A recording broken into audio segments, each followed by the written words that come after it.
Hanya dibilang Ustadz sunnah itu ya pelihara jenggot, yang celananya jingkrang.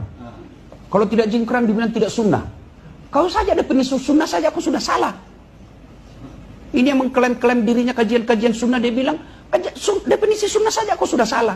Apa itu sunnah? Anjuran. Berarti boleh tidak dilakukan. Ini sunnah dianggap wajib. Ini sudah keliru dari segi definisi. Boleh kok jingkrang silakan. Amalan-amalan sunnah adalah termasuk perintah syariat Allah, perintah dalam syariat Allah Subhanahu wa taala. Perintah Nabi Muhammad SAW.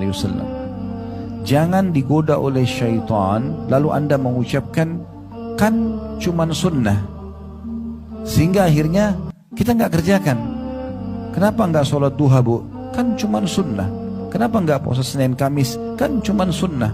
Kenapa nggak sholat tahajud? Kan cuman sunnah. Kenapa nggak umroh? Kan cuma sunnah.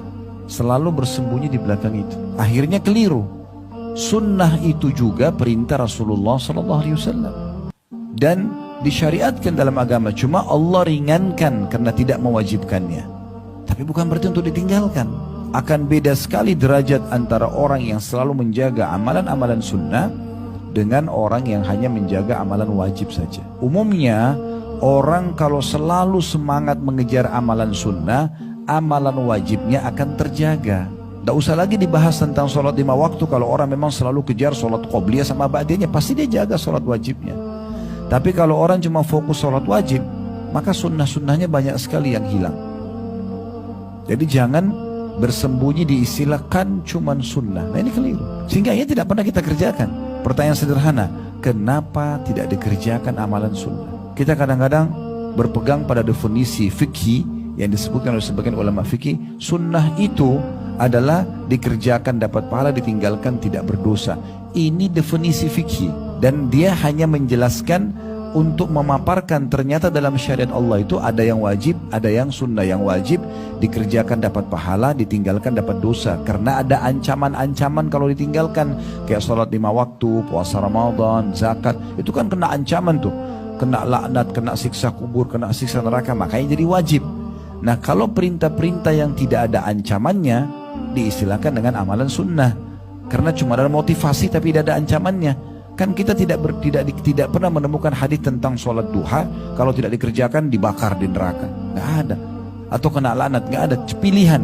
Makanya dikeluarkan istilah sunnah hanya untuk memahami ternyata dalam syariat Allah itu ada yang kena ancaman, ada yang tidak kena ancaman, nah gitu. Tapi bukan untuk ditinggalkan, karena sunnah itu lebih luas definisinya. Semua perkataan, semua perbuatan, semua contoh ya, yang diajarkan oleh Nabi SAW dan juga para sahabat Nabi.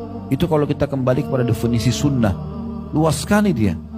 Semua perkataan, semua perbuatan, semua persetujuan dan contoh disilakan dengan takrir atau takririyah gitu dari Nabi SAW dan juga oleh para sahabat, maka dimasuk dalam istilah sunnah.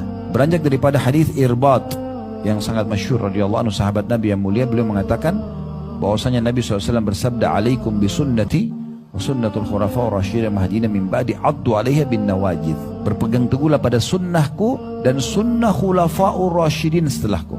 Siapa khulafa'ur rasyidin? Abu Bakar, Umar, Utsman dan Ali radhiyallahu anhu jemaah. Ini para sahabat Nabi, ini mewakili para sahabat Nabi. Berpegang teguhlah pada sunnah-sunnah tersebut walaupun dengan gigi geraham kalian.